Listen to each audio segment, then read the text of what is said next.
आइए शब्द यात्रा में साहित्यकार हबीब कैफी से बातचीत करते हैं। आपसे भेंट कर रहे हैं भानु पुरोहित। दोस्तों नमस्कार। शब्द यात्रा में आज हमारे साथ हैं सुप्रसिद्ध कहानीकार, शायर, ड्रामा निगार, उपन्यासकार, रेडियो सीरियल लिखने वाले और फिल्में भी लिख चुके हैं और बड़े अच्छे शेर कहने वाले कि चिराग हूं मैं, सरे राह जलता रहता हूं, जिसे भी चाहिए ले जाए रोशनी मुझे। दूसरी तरफ ये भी कहते हैं कि उसने कल रात जो कहा मुझसे, काश किसी ने सुना ना होता। मैंने सुना जी। तो लिखने वाला तो सुनता है तभी कुछ लिख पाता है। ये मानिए कि पिछले 5 दशकों से उर्दू में, हिंदी में कहानी, उपन्यास, नाटक, लगभग साहित्य की तमाम विधाओं में लिखने वाले ऐसे शायर और लेखक आज हमारी महफिल में, जिनके बारे में अभी बहुत कुछ जानना बाकी है। बहुत सारे प्रकाशन हैं उनके और अभी कुछ चल रहा है। तो सबसे पहले एहतराम कर लें हबीब कैफी साहब। कैफी साहब कैसे हैं आप? आपकी दुआएं, मैं ठीक हूँ। आप कैसे हैं? दुआएं आपकी। बुजुर्गों का आशीर्वाद हमेशा साथ रहता तो ठीक ही रहता है। बच्चे उनकी पनाह में फलते फूलते। क्या बात है, अच्छे संस्कार हैं ये। दुआएं आपकी। कैफी साहब बताएं, बहुत कुछ जानना चाहते हैं। हमेशा आपके रेडियो में नाटक सुने हैं, आपके मुशायरों, आपकी गजलें या शेर शायरी सुने। जी जी। और सीरियल तो अक्सर सुनते ही रहे हमने जी। और मानिए कि ये सुनते सुनते बड़े हो गए। जी जी। यहां से शुरू करें कि पैदाइश कहाँ की आपकी? मेरी पैदाइश सोजत सिटी की है, जिला पाली मारवाड़। अच्छा, तो वहां जैसे सोजत आज भी जैसे जाना जाता है, साहित्य का माहौल है वहां पे? कुछ हुआ ये कि वालिद साहब की डेथ के बाद जब मैं 1 साल का था जी, तो कुछ समय बाद हम यहाँ आ गए जोधपुर जी। इसकी वजह ये थी कि ननियाल हमारा यहाँ था जोधपुर में। अच्छा। तो ननियाल का बड़ा सहारा होता है जी। बाद में यहीं पला बड़ा और यहीं परवरिश हुई, यहीं तालीम हासिल की, यहीं नौकरी की। अच्छा, जोधपुर में। क्या उम्र रही होगी तब आपकी जब आप जोधपुर आ गए? यही कोई 5-6 साल रहा हूँ मैं, मुश्किल से। जी। तो ये कहते हैं कि हमने यहाँ संस्कार ऐसे हैं मारवाड़ के या राजस्थान के कि जो बच्चे होते हैं अक्सर ननियाल में बड़े हो जाते हैं। जी जी। मैं ज्यादा रहा, ननियाल में ज्यादा रहा। जी, ज्यादा ही रहता है। पहला बच्चा वही बड़ा होता है। जी। और मैं आखिरी बच्चा हूँ। अच्छा, ये थोड़ा उलट रहा उसमें। जी जी। ठीक। कैफी साहब जी, ये जो लिखने की परंपरा आप में रही जी, ये कहाँ से शुरू हो गई फिर? ये जहां तक मैं समझ पाया हूँ ये खुदा की देन होती है, गॉड गिफ्टेड। बिल्कुल। और कुछ लोग इसे परवान चढ़ा लेते हैं, कुछ लोग जो है अधूरे में रह जाते हैं। बिल्कुल, ना इधर के ना उधर। हाँ, हालात पे डिपेंड करता है ये, और शौक पे और ज़ौक पे जी, ये डिपेंड करता है। बिल्कुल। तो क्या माहौल कैसे मिला आपको? घर में कोई लिखने पढ़ने वाला, ननिहाल में कोई माहौल? नहीं, दूर दूर तक नहीं है और तालीम भी कम ही रही। मैंने तालीम हासिल की अलबत्ता। जी। तो मुझे स्कूल के ज़माने में ही डिबेट वगैरह में हिस्सा लेने का शौक रहा, मैं देता रहा। यहाँ के मकामी प्रताप स्कूल में मैंने 9वीं 10वीं 11वीं पढ़ी। उन दिनों लिखने का शौक लग गया था और मैंने एक नज़्म कही थी, अलविदा। तो वो स्कूल के ज़माने में कही और वहाँ से विदा लेते वक्त कही तो बहुत पसंद की गई।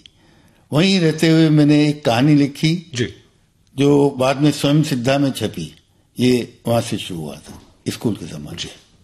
तो ये जो अलविदा है, उस वक्त क्या उम्र रही होगी आपकी? मेरी उम्र उस वक्त 16-17 साल रही जी। जब मैंने हायर सेकेंडरी पास कर लिया था। तो ये नेमीचंद्र जैन भाव के यहाँ जोधपुर में हमारे थे, अंतर प्रांतीय कुमार साहित्य परिषद के, वहां मेरा आना जाना था। अच्छा। वहां पे काफी लिटरेरी मैगजीन्स आती थी और कुछ एक आध उर्दू की भी आती थी। तो मेरा झुकाव उर्दू की तरफ था जी। और मैंने पढ़ा तो मुझे ऐसा लगा कि मैं भी लिख सकता हूँ। मैंने कोशिश की।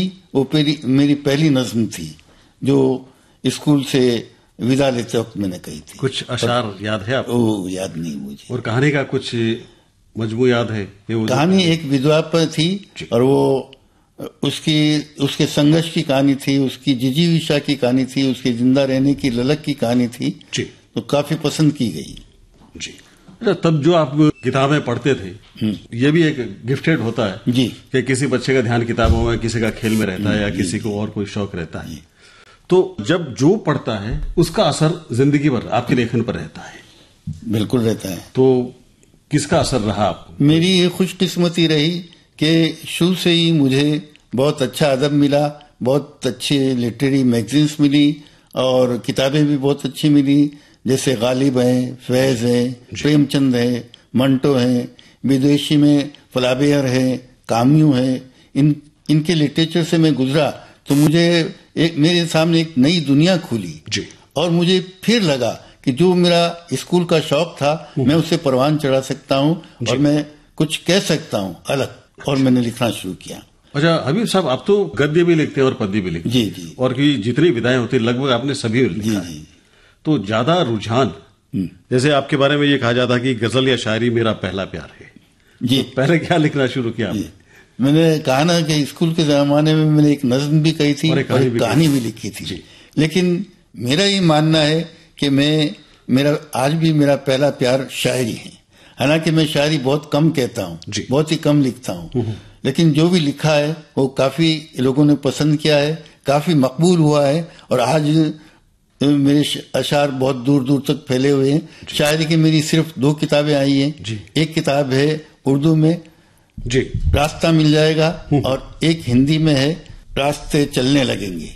ये 2 किताबें हैं, दोनों रास्ता लेकर, दोनों में गजलें हैं। हबीब साहब, मैं चाह रहा हूं कि एक जो भी नज्म या गजल जो आप कहना चाहें, मैं चाहता हूं कि हम हमारे श्रोता सुन लें।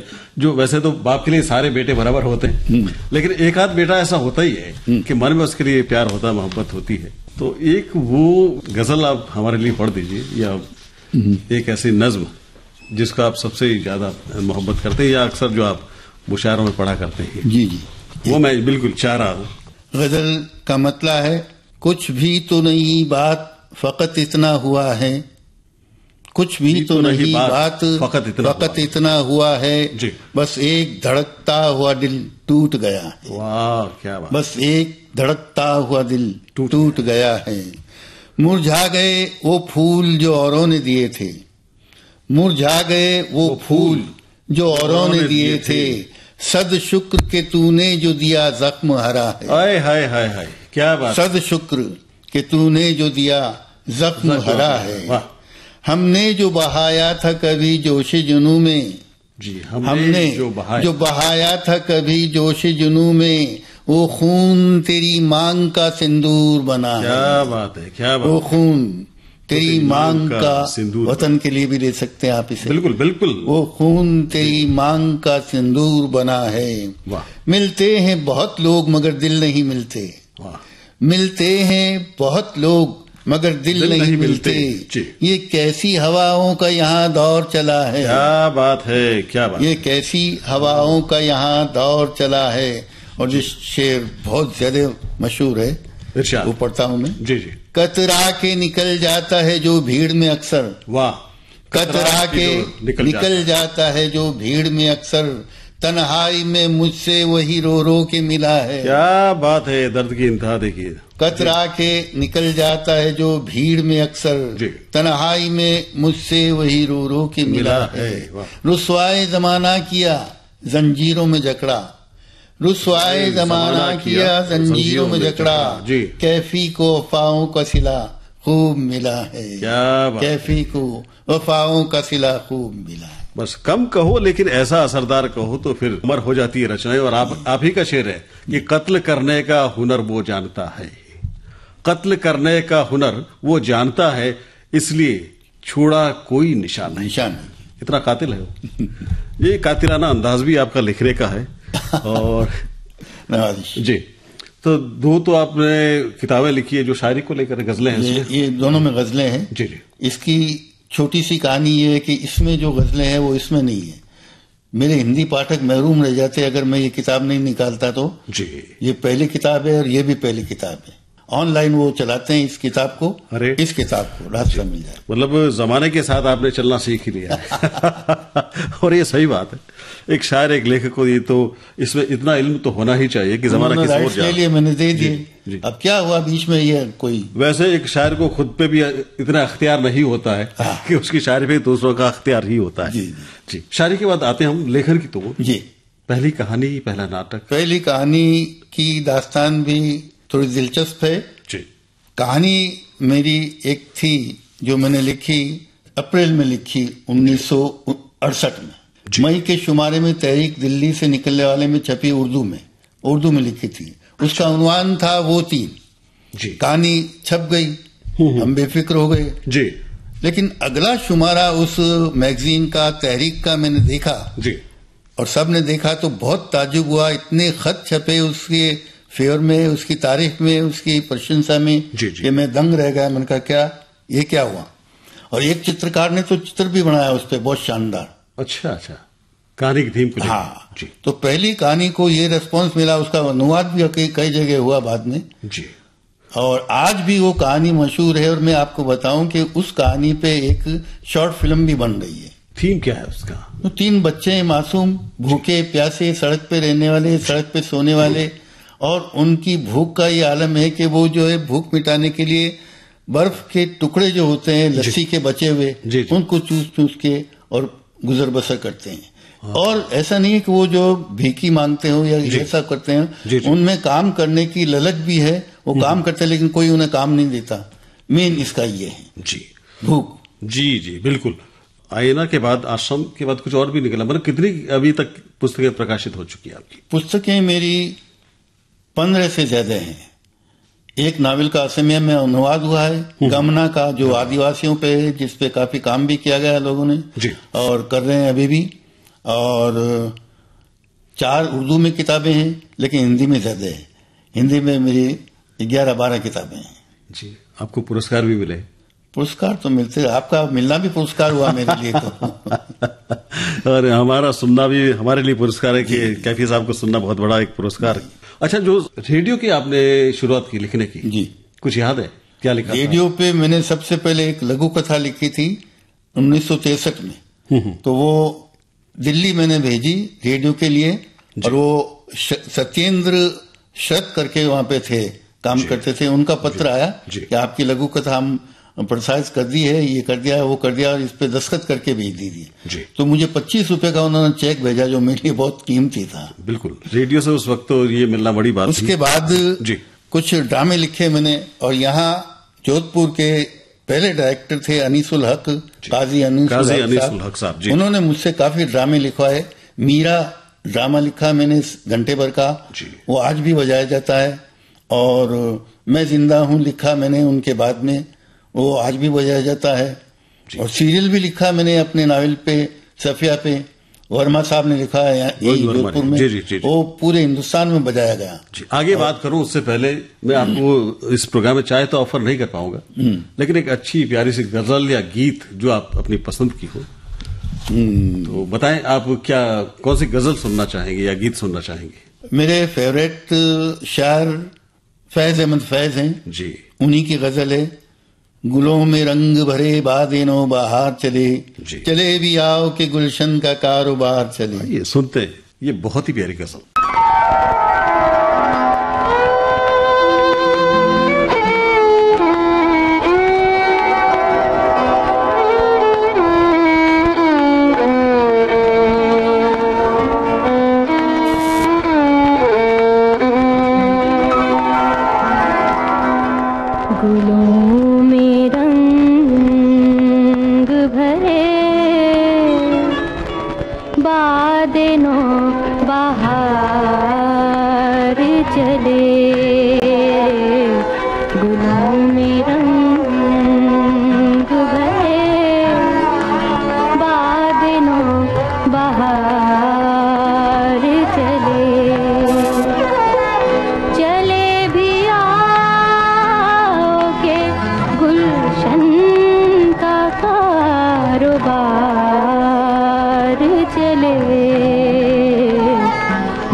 हमारे अश्क तेरी आक़िबत संवार चले, हमारे अश्क तेरी आक़िबत संवार चले।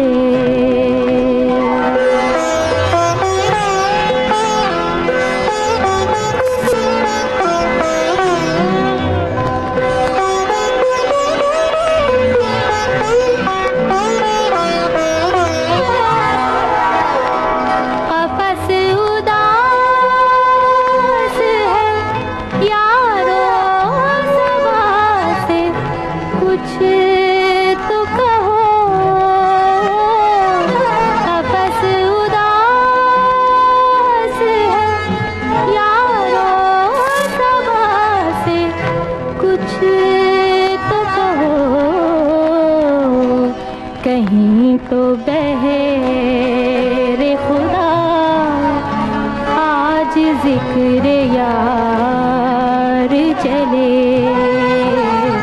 कहीं तो बहरे खुदा आज जिक्र यार चले।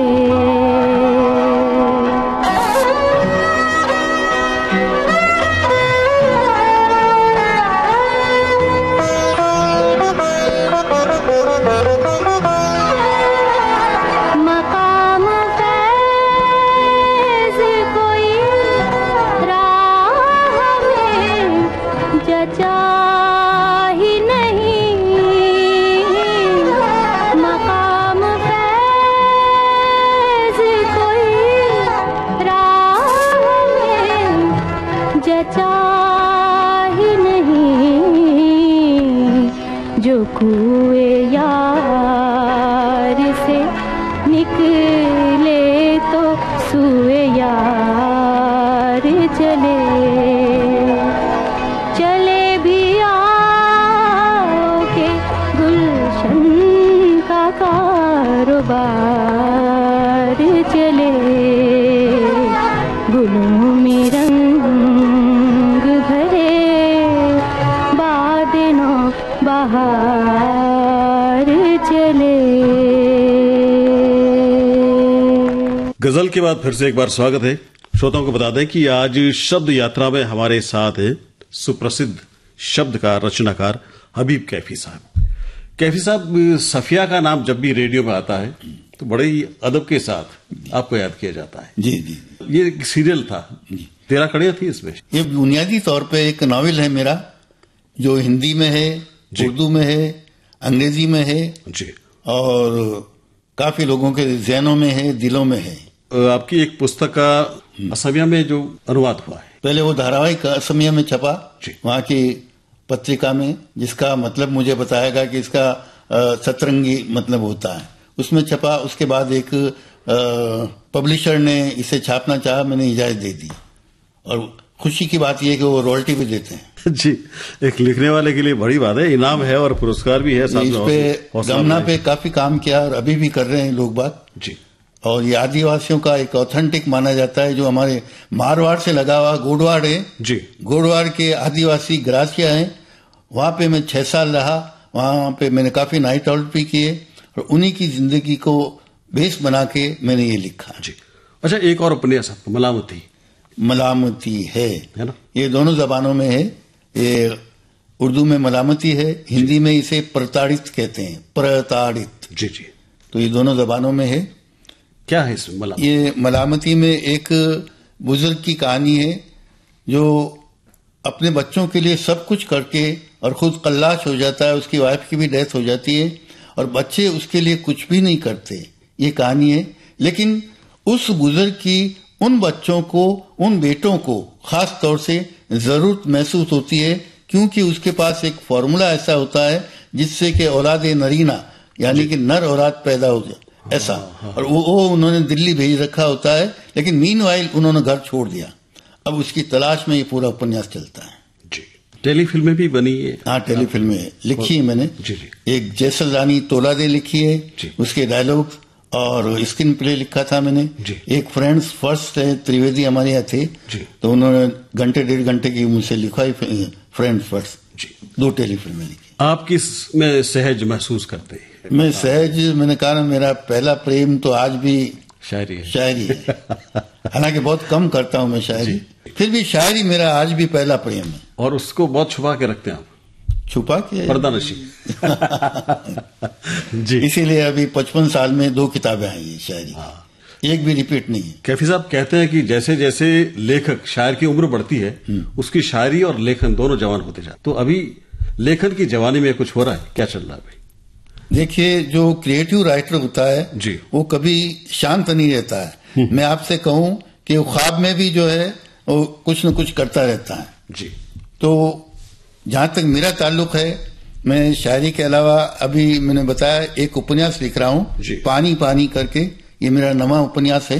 अच्छा, आपने तो वो दौर देखा है और आपने खूब पढ़ा है, गालिब को पढ़ा और बड़े बड़े लिखने वालों को आपने तब पढ़ा, और जब ये आपके जहन में आया कि मुझे भी लिखना चाहिए, जी, बीच में दौर ऐसा आया कि लिखने पढ़ने वाले सब खत्म हुए, एक तरफ हुए, सिर्फ टीवी आ गया, फिर उसके बाद स्क्रीन आ गई सामने। लेकिन अभी का दौरे हाजिर जो है, इसमें कुछ नए शुआरा भी आए, कुछ नए लिखने वाले आए। तो क्या उम्मीदें फिर से जगा रहे ये लोग कि हाँ उम्मीदें हैं। कुछ लोग हैं, वो हमेशा कुछ ही रहते हैं हर दौर में।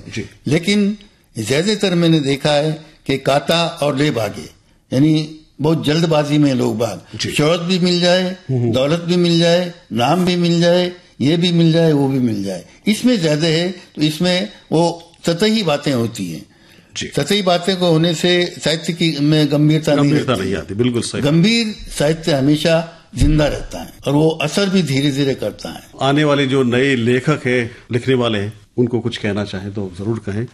उनसे तो मैं यही कहूंगा, खुद मेरे लिए भी मैं ये लागू करता हूं, क्योंकि मैं खुद नया लेखक हूं, अपने आप को नया मानता हूं। क्या बात। उनके लिए ये है और मेरे लिए कि कमाई के बगैर खर्च नहीं होगा। और कमाई वही है जो अच्छा आप एक्सपीरियंस गेन करेंगे, आप जो है वो अच्छे से अच्छा पढ़ेंगे, क्लासिक्स से गुजरेंगे, हमसे पूर्ववर्ती पहले वाले क्या कर गए हैं और कैसे लिख गए हैं और हमें कैसा लिखना चाहिए, कंटेम्प्रेरी क्या चल रहा है और आने वाले दौर में क्या करना है, इन सब का जानकार ही आगे बढ़ेगा, वरना थोड़े समय की वाहवाही कहीं का नहीं रखी। जी। और कैफी साहब, इच्छा तो है कि मैं आपकी एक एक जो लेखन है उसके बारे में बात करूं। 32वीं तारीख है जिसमें पराजित विजेता है या अनायक है, सफिया है, रानी साहिबा है जी। लेकिन एक बंदिश है समय की यहाँ पे। जी जी जी। तो ऐसा करते हैं कि बाकी बातें हम फिर कभी करेंगे। जी जी। ये वादा लेकर चलते हैं। फिलहाल आप इस महफिल में पधारे, आपका बहुत बहुत शुक्रिया, धन्यवाद।